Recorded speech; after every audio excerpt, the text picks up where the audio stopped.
Fala galera, sejam bem-vindos a FUTV, esse canal do YouTube que tem o comando de Gabriel Furman, que no caso sou eu. Se você já me segue no Twitter, me conhece melhor como @GabrielFu_.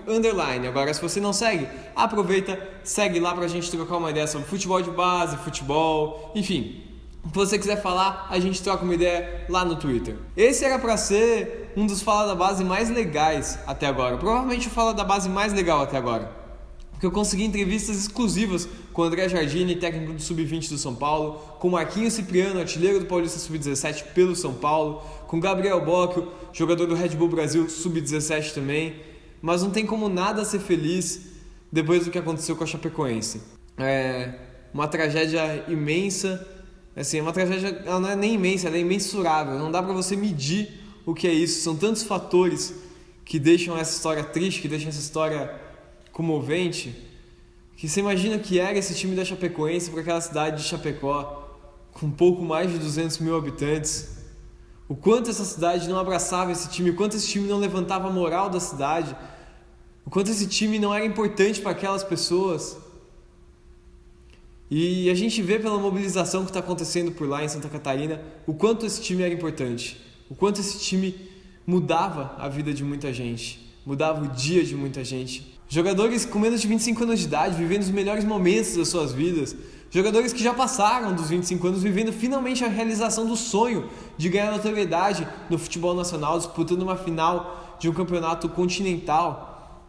Jogadores aí conseguindo a redenção, como era o caso do Kleber Santana, aos 36 anos de idade, finalmente tendo aquele momento de êxtase no futebol. E o sonho foi interrompido bruscamente, de uma forma que a gente não consegue entender, a gente não consegue se conformar. Então isso é muito triste, isso é muito pesado. Além da perda das vidas, é nessas horas que você vê que o futebol, ele não é só o futebol, ele é muito mais do que isso. Olha o movimento que o futebol está fazendo na cidade de Chapecó. Olha o movimento que o futebol está fazendo no mundo. Ele é muito mais do que futebol. Então, afinal, dentro do campo, que é só futebol, era muito pouco para esse time da Chapecoense. Tinha que ser um campeão eterno, não bastava ser um campeão no jogo.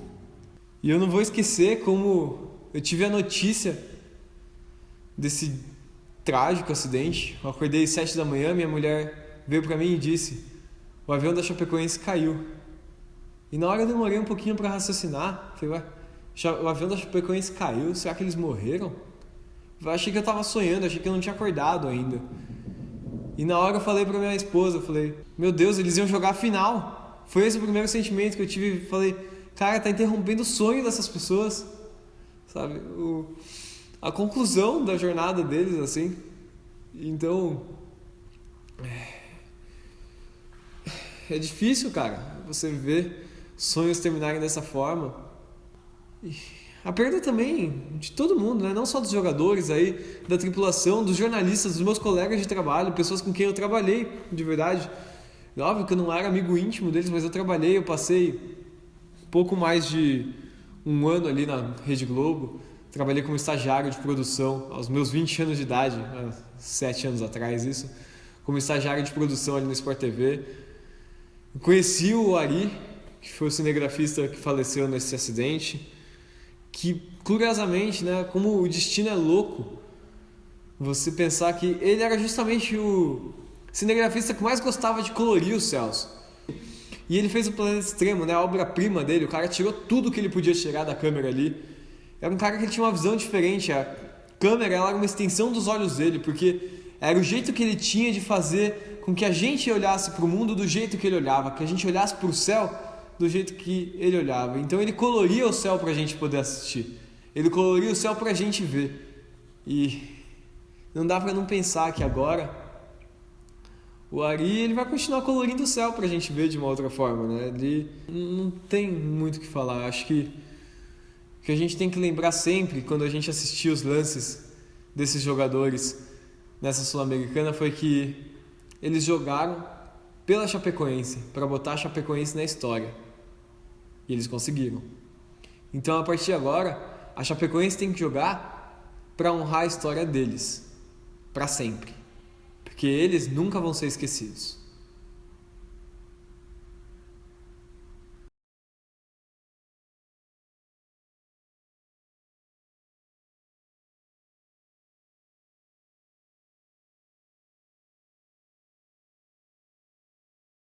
Bom, vida que segue, a gente tem que continuar, o mundo vai voltar ao normal uma hora. Eu vou tirar esse falar da base para falar sobre o Paulista da base, do Sub-11 ao Sub-20, porque estão todos praticamente definidos. Só falta um jogo no Sub-20, o São Paulo fez 4-0 no Capivariano no jogo de ida. É muito difícil que o time do interior consiga reverter esse resultado, apesar de ter a vantagem de jogar por 2 resultados iguais. Se fizer 4-0 no São Paulo, também será campeão, mas é muito difícil imaginar que isso aconteça, até porque o time do São Paulo Sub-20 está muito ajeitado. E a gente só teve 2 campeões de Paulista da base esse ano, porque o Palmeiras ganhou Sub-11, Sub-13 e Sub-15, e o São Paulo ganhou Sub-17 e deve ganhar o Sub-20. É muito interessante essa mudança do Palmeiras, porque o Palmeiras não é um time que conquista muitos títulos na base. E esse ano vem demonstrando que é forte nas categorias inferiores, Sub-11, Sub-13 e Sub-15. E isso bate, infelizmente, com uma coisa que foi muito falada na chegada do João Paulo Sampaio na coordenação técnica do Palmeiras. O Palmeiras fez um ótimo trabalho com o Erasmo Damiani, foi o trabalho que revelou aí o Gabriel Jesus, e o Erasmo Damiani foi para a seleção brasileira, onde vem fazendo um grande trabalho também, e o João Paulo Sampaio assumiu o Palmeiras. Quando o João Paulo veio da Bahia para assumir o Palmeiras, muito se falou sobre os casos de gatos que tem na Bahia. Dos estados do futebol brasileiro, a Bahia é um dos que mais tem casos de gatos, né, de jogadores que têm a idade adulterada. E nisso criou-se um burburinho ali sobre as categorias inferiores do Palmeiras, ali o Sub-11, o Sub-13 e o Sub-15 principalmente. São as categorias onde a força física faz mais diferença ainda. E curiosamente o Palmeiras ganhou essas 3 categorias no ano. Mas o fato curioso sobre isso é que os principais destaques do Palmeiras não são necessariamente jogadores maturados, jogadores muito fortes. O principal destaque do Palmeiras Sub-11 chama Fabinho Mondoni, falei sobre ele aqui, terminou artilheiro da competição, bom jogador, é um bom jogador para ficar de olho, porque ele surgiu no mesmo ano de futsal que o Alan Guimarães, que hoje é o principal destaque. E é bastante interessante ver o Palmeiras no Sub-11, porque já foi campeão da competição no ano passado, foi finalista também em 2014, mas antes disso só tinha chegado uma vez à final da competição, foi em 2008, ou seja, é um crescimento aí do Palmeiras nessa categoria. No Sub-13, destaque aí para o Kevin Kaique, ótimo jogador do Palmeiras, foi muito bem. O Palmeiras fez bons jogos no Sub-13, inclusive contra o Santos, que tem um jogador chamado Renier, que é ótimo jogador, foi artilheiro no Sub-11 há 2 anos atrás e agora se destacando também no Sub-13, mas também é um jogador daqueles que a gente olha e fala que é um pouquinho maturado, um pouquinho mais forte que o normal de um jogador de 13 anos de idade. Isso não necessariamente, gente, não entenda errado, não quer dizer que o jogador seja gato. Quer dizer que ele tem uma maturação um pouco mais rápida do que outros jogadores. E isso, lá na frente, quando começar a se equivaler às maturações, vai fazer menos diferença do que faz agora. É apenas isso. E no Sub-13, esse título foi mais interessante ainda para o Palmeiras, porque pegou o Santos, que aí é o grande bicho-papão da categoria. O Santos foi finalista do Paulista Sub-13 todos os anos, desde 2012. Vinha com a melhor campanha da competição, tinha a vantagem de decidir em casa e de jogar por 2 resultados iguais. No primeiro jogo, empate em 3-3, o Santos jogando no CT do Palmeiras, saiu perdendo por 3-0 e conseguiu buscar o empate. Aí, grande atuação do Marcos Leonardo, grande artilheiro desse time do Santos, fez 3 gols na partida, buscou o empate para o Santos, fez o Santos poder jogar pelo empate de novo na Vila Belmiro, no estádio Urbano Caldeira, mas o Palmeiras surpreendeu, venceu por 3-0, o Kevin Kaique abriu o placar no primeiro tempo de falta, um belo gol dele, depois gols de Jonathan Alexander e de Lúcio Marlon, que garantiram o título aí para o Palmeiras, um título surpreendente, vencendo o Santos, que é o grande nome dessa categoria, o grande nome do Sub-13. E aí vem o time Sub-15 do Palmeiras, com destaques aí para o Fabrício, para o Brandon, que são bons jogadores, que ganhou também do Santos na final. Ganhou do Santos na final também, empatou o segundo jogo em 3-3. Curiosamente, a gente teve resultados muito parecidos aí no Sub-13, 3-3 no primeiro jogo e depois 3-0 para o Palmeiras. E agora no Sub-15 o Palmeiras aí conquistando 2 empates, como teve melhor campanha do que o Santos, conseguiu ser campeão. O título do Sub-15 também foi surpreendente para o Palmeiras, porque apesar da melhor campanha, o Santos tinha um certo favoritismo, principalmente porque conta com jogadores aí como Yuri Alberto, Lucas Lourenço e Rodrigo, que têm tido grande destaque nacional. Mas o Palmeiras, com a grande participação do João Paulo, do Luan, do Fabrício principalmente, conseguiu passar pelo Santos com os 2 empates, como eu já falei, e conquistou esse título de maneira surpreendente. Outro bom destaque do Palmeiras também é o atacante Brandon Fabiano, que infelizmente não jogou as finais da competição. No Sub-17 a gente teve aí o confronto entre São Paulo e Red Bull Brasil. Na final todo mundo imaginou que ia ser São Paulo e Santos e acabou sendo São Paulo e Red Bull Brasil. São Paulo garantiu o título praticamente no primeiro jogo ali, fez 4-1, 3 gols do Marquinhos Cipriano, grande atuação dele e do Gabriel Novaes. E aí o jogo da volta em Cotia foi jogo mais para comemorar mesmo, o São Paulo jogou muito relaxado, inclusive isso fez com que o time fosse muito mal no primeiro tempo, a zaga realmente bastante desatenta durante a maior parte do jogo. Custou 2 gols do São Paulo, tomou 2 gols do Gabriel Bocchio, conseguiu o empate uma vez com o Luan e depois o empate com o Miguel, zagueiro 2000, também o Luan volante. E quem esteve no São Paulo assistindo os jogos e assistindo esse jogo, nessa final, esse título do Sub-17, foi o Rogério Ceni. Então eu falei com os jogadores que estavam lá nessa final do Paulista Sub-17 sobre como foi jogar pro Rogério Ceni ver. O que eles já falaram com o Rogério Ceni? Vamos conferir aí. De jogo não, assim, de treino eles já deu alguns treinos pra gente, principalmente pra nós atacantes, a finalização lá. De jogo foi a primeira vez, foi muito bom, ele deu conselho e tal, falou pra mim receber a bola mais na amplitude, tudo, pra mim pra cima, deu vários conselhos, foi muito bacana. Ele falou com vocês dois depois do jogo? Falou com você também, Luan? Não, ainda não falou, ele passou um treino para a gente e só foi esse o contato que a gente teve com ele. Como é que foi esse treino aí que ele passou pra vocês já? Como é que funcionou esse esquema? Ele fez três partes do treino, 3 partes do campo. Uma você finalizava com a direita, a outra era os meias no centro do campo e o outro os pontas pela direita. Aí tinha que cortar, bater com a esquerda, o outro meia driblava e finalizava e do outro lado ao contrário, com a perna direita, você cortava e tirava. É um prestígio, acho que o Rogério Ceni agora como técnico profissional estava na gente da base. A gente tenta mostrar o máximo de seriedade, de postura, para ter uma oportunidade lá em cima e poder dar muita felicidade pro torcedor tricolor. E ele falou com você depois do jogo? Não, ele chegou a falar, mas acho que a gente vai conversar assim, acho que ele é um grande profissional, um grande mito mesmo da torcida, né? A gente admira ele muito. Eu tinha tido essa sensação, ele é um mito de São Paulo. Pra mim foi uma honra ter ele como uma pessoa que está vendo aqui nosso jogo. E pra mim foi muito bom, foi uma honra. Teve uma chance de conversar com ele? Já falou com ele? Ainda não. No treinamento ele deu uns treinamentos pra gente antes dele assumir, mas ainda não tive chance de conversar com ele. E eu sei que você joga no Red Bull, mas hoje estava aí o novo treinador de São Paulo, Rogério Ceni. Eu vi. Quando eu fui lá no banco eu vi o Rogério Ceni ali. Nossa, uma honra, né? Eu como São Paulino, né? Não pode contar pra ninguém. Mas, isso aqui vai pro ar, cara. São Paulino, quando a torcida gritando ali, deu uma motivação bem maior. E quando eu vi o Rogério Ceni, eu falei, caraca, o Rogério Ceni tá ali. E você, agora sabendo que você é São Paulino, deu um nervoso de jogar na frente do mito? Deu nada, pô. Eu só sabia, quando eu sentei no banco lá, quando eu saí, os caras falaram, o Rogério Ceni tá vendo? Eu falei, tá nada. Aí tá ali. Aí eu olhei e falei, cara, Rogério Ceni, nunca tinha visto ele de perto, né? Mas foi muito bom ter feito 2 gols e ele ter visto. E eu falei também um pouquinho com eles aí, falando mais agora, com o Marquinhos Cipriano, artilheiro do Paulista Sub-17 e principal destaque desse time de São Paulo, e com o Luan, que fez o primeiro gol, o gol de empate do São Paulo nessa final do Paulista Sub-17. Os dois falaram um pouquinho aí sobre como é que é o clima no CT, vê aí se os meninos se divertem no CT. O Luan ele é volante, hoje fez gol, então ele faz gol, rouba a bola, mas falaram que a melhor coisa que tu sabe fazer é uma sopa, velho, que você faz uma sopa boa pra nós. Aí é sacanagem, pô, aí tá me zoando, né, tio? Isso é coisa do Marquinhos, pô, tá brincadeira, pô, corta isso aí já. Como é que é essa história aí, Luan? Não, essa história não sei história aí não, pô, corta isso daí, pô. Para de graça, pô. Tio. Tô falando sério, tio. É isso aí, mano. Tem que falar qual que é esse papo aí, explica aí, velho. Não, na verdade isso aí é uma brincadeira que o pessoal colocou um apelido em mim. Faz 3 anos já, esse apelido tá pegando ainda, mas eu levo de boa. O apelido é Sopão? É isso aí mesmo. Vem cá, a gente já falou. Zoou o Marquinhos também, aproveita, velho. Não, eu tenho Qual que é a dele? O meu é cavalo. Cavalo? Olha a carinha dele, olha a carinha bonita dele, olha a carinha de cavalo aqui, olha a manga aqui atrás aqui, ó. Coitado, e seu irmão gêmeo, velho? Nossa, nada a ver comigo. Não, pô. Marquinhos, teu irmão gêmeo com a cara dele, velho? É, tem aqui. Saro. Ele que não continua fazendo gol não, pra ver se ele vai continuar namorando.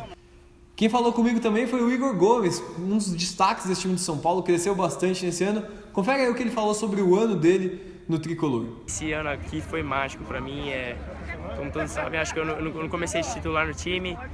No começo foi um pouco difícil, muita cobrança, mas eu consegui me adaptar bem, consegui dar a volta por cima e hoje consegui terminar campeão de BH, campeão do Paulista e jogando muito bem, graças a Deus. Já no Paulista Sub-20, teve a final entre São Paulo e Capivariano.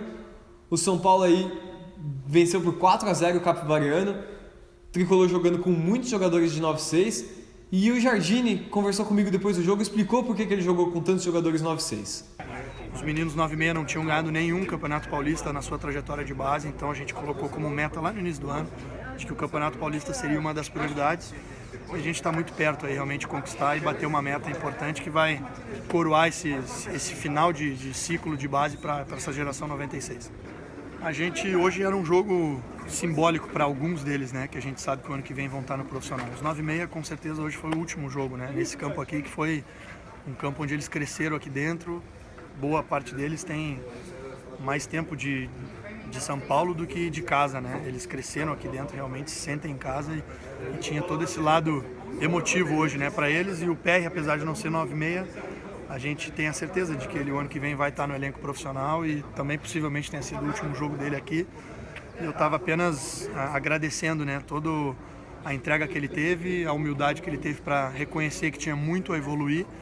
Isso no ano passado, quando ele desceu do profissional, onde a gente vendeu a ideia de que ele não estava pronto para estar lá e que ele precisava justamente jogar muito, né? Então ele foi o goleiro titular em 2 anos nossos, 2 anos muito vitoriosos, evoluiu muito, teve uma grande atuação hoje, né? Inclusive naquilo que era a maior dificuldade dele, que era o jogo com os pés, ele hoje foi impecável. Então, dando esse reconhecimento para ele e dizendo que agora sim ele está pronto e que ele siga a carreira dele com muita confiança, porque é um grande goleiro. E isso traz uma certa preocupação. Como é que vai ser a Copa São Paulo para o São Paulo, já que jogou com tantos jogadores 9-6 que não vão poder jogar a Copa São Paulo? O André Jardine explicou isso pra gente também. Foi muito intenso, né? O ano, todos os atletas do plantel jogaram muitos jogos.